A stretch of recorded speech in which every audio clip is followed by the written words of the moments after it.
Jadi hal sumber halal ya, atau termasuk haram ya, itu ada dua, dzati dan sababi. Yang dzati sudah, sekarang yang sababi, yaitu harta yang haram bukan karena zatnya, tapi haram karena cara memperolehnya. Tuh.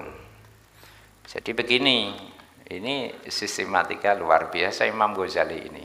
Kita jadi tahu kategorisasi akad-akad dalam fikih ya, dengan apa, skema seperti ini. Jadi kita menerima harta, dapat harta itu kan kalau ada kemungkinan dua. Satu, karena kita menghendaki harta itu. Yang kedua, tanpa menghendaki kita mendapatkannya. Apa iki? Warisan.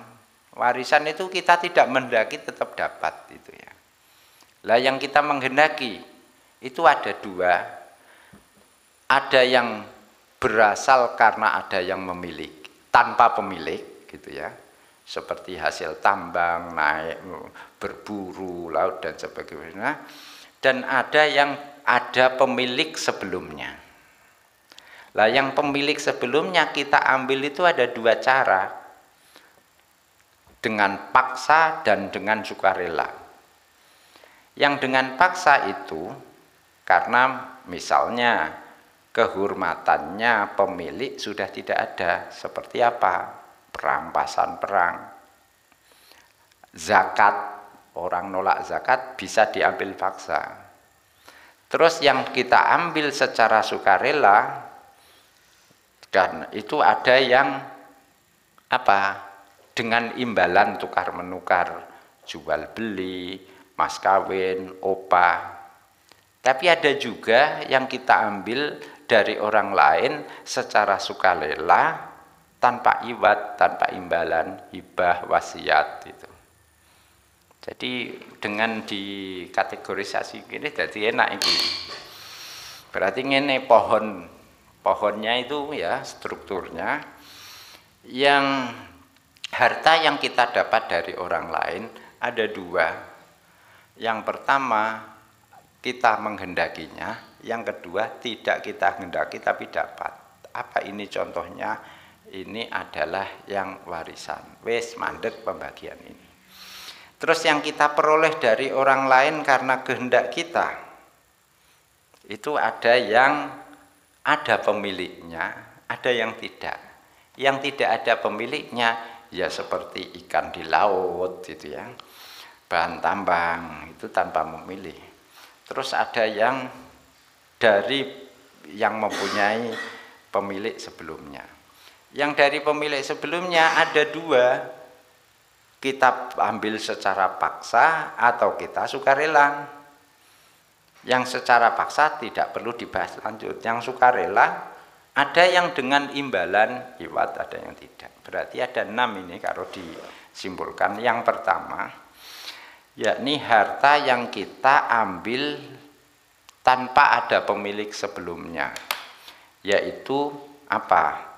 Harta tambang, bumi yang kita hidupkan, bumi mati yang kita hidupkan, berburu, cari kayu bakar, terus mengangsu dari sungai, ngarit di tempat umum gitu ya. Tuh. Ini semua halal. Jadi ma yu'khadhu min ghairi malikin itu semua halal, syaratnya memang tidak di bawah kuasa orang lain.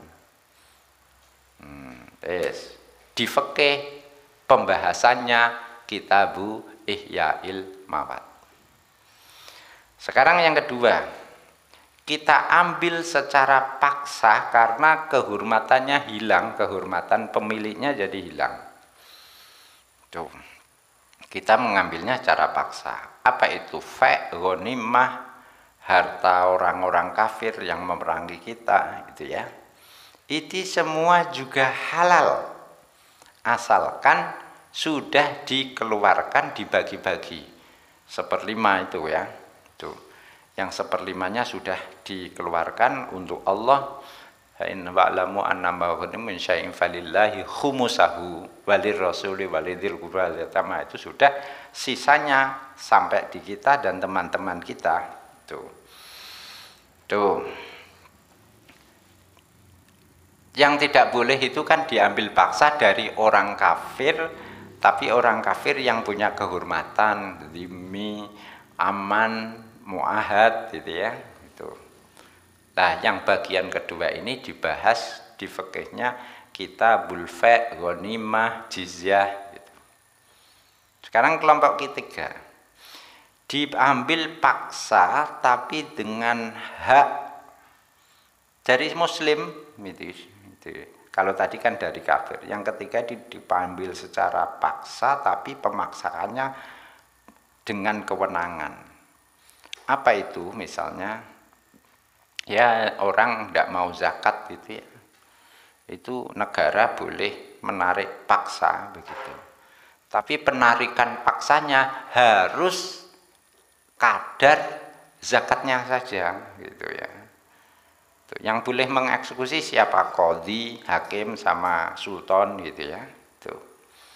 Di fikih ini tidak hanya zakat tapi juga wakaf, juga nafkah.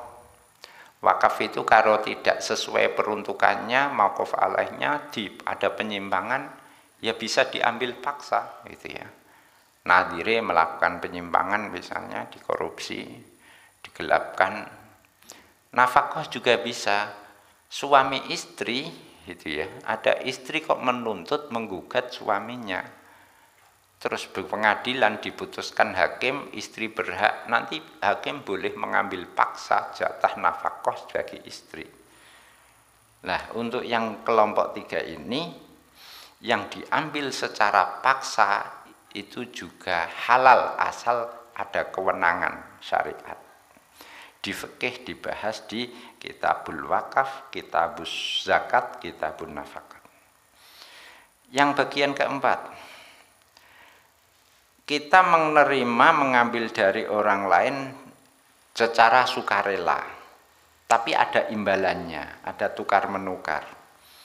Ya, apa jual beli, sewa menyewa, pengalihan utang, salam, kirot, syirkah, syuf'ah, suluh, mas kawin, pokoknya yang transaksinya ada tukar menukarnya, muawadhahnya.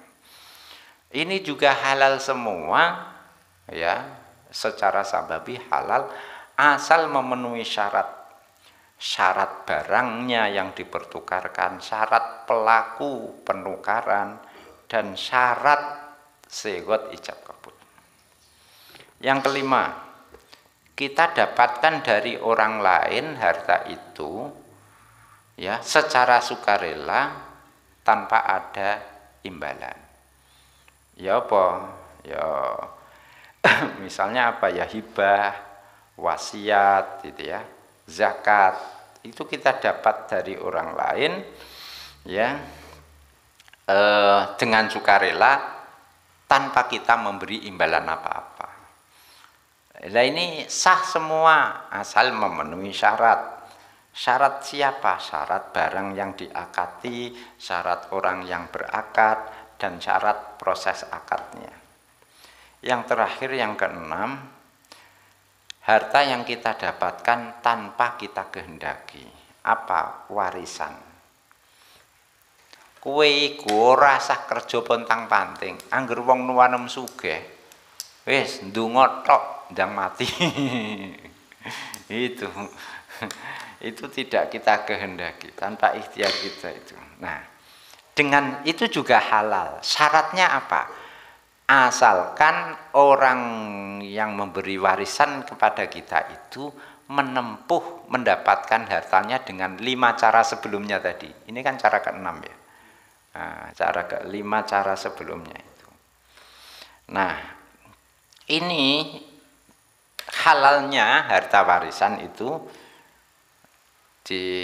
dengan syarat ya, kalau utangnya pewaris itu yang meninggalkan warisan, utangnya, wasiatnya, pembagiannya adil. Kalau zakat ya ada kewajiban zakat dizakati dulu. Kalau ada kewajiban haji ya diambil dulu hak untuk haji, kafarat ya diambil dulu, baru dibagikan sebagai warisan. Nah, ini di fikih dibahas kitabul wasaya wal faraid. Nah, inilah sumber-sumber harta halal dan sumber-sumber harta haram, baik halal haram secara dzati maupun halal haram secara sababi. Nah, kita kenapa belajar ini? Karena kita tidak mengkonsumsi satu jenis makanan halal saja. Kalau kita hanya mengkonsumsi, ya gak perlu belajar ini, ya mangan ikut tok itu.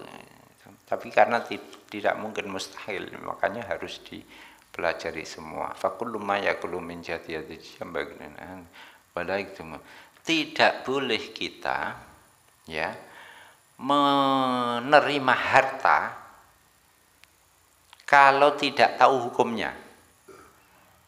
Harus kita tahu posisinya. Bondo sing mbok tampa, kowe tak kei dhuwit. Nyoh iki kang dhuwit kanggo sampean. Kudu ngerti iki dengan cara yang mana?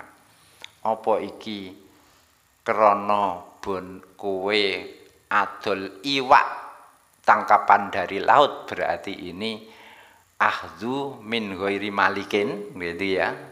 Apa kategori kedua iki duit mau krana kowe perang, pembagian harta rampasan untuk duit, atau krana kowe miskin krana kowe hakim terus narik dari orang yang nolak pajak, nolak zakat itu, atau ini jual beli dikai duit soalnya kowe bareng ngekei barang, atau ini dari tanpa imbalan penukaran, misalnya ya apa hibah, wasiat, ataukah ini warisan. Jadi kudu ngerti sing mbok tampa iku sumbere konti. Selain ngerti barang iki berupa apa. Apakah kategori ma'adin yaitu halal semua, ataukah yang nabati halal semua kecuali muskirat itu, ataukah hewani yang ini kudu dirinci itu. Kudu ngerti. Jadi setiap harta yang kita miliki itu harus tahu itu. Kena apa nek gak ngerti? Sok ben nek akhirat itu begini. Orang yang alim itu di besok orang alim yang melanggar ilmunya itu akan ditanya, kowe kok ngelanggar padahal kamu sudah tahu. Ternyata bukan orang alim saja yang disidang disalahkan seperti itu. Kamu sudah tahu kok mbok langgar. Itu disalah. Orang bodoh juga dipersalahkan oleh Allah sampeyan. Kena apa? Kowe kok gak mbok sinau. Wong yo sinau ku hukume wajib, tholabul ilmi fardhotun. Berarti besok itu begini. Wong alim kowe ngerti khamr kok mbok ombe. Ngerti nek khamr haram kok kamu minum, itu akan dimarahi itu. Dalilnya itu, sudah tahu kok kamu minum. Itu. Lah sing goblok, ayem, yang gurine andringan, kowe wis ngerti nek khamr haram kok mbok ombe, wis kono mlebu neraka. Sing guri, alhamdulillah aku gak ngerti. Jadi ngombe khamr, wah engko aku nek ditakoni.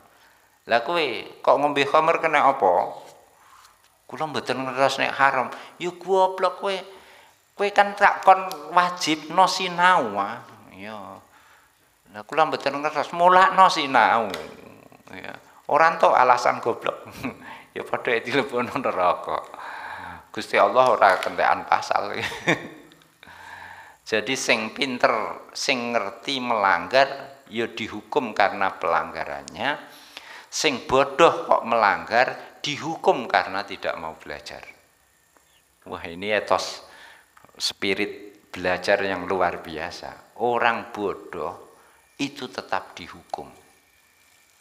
ngono. Dalong pinter. Ya, dalong pinter gitu ya. Ngerti.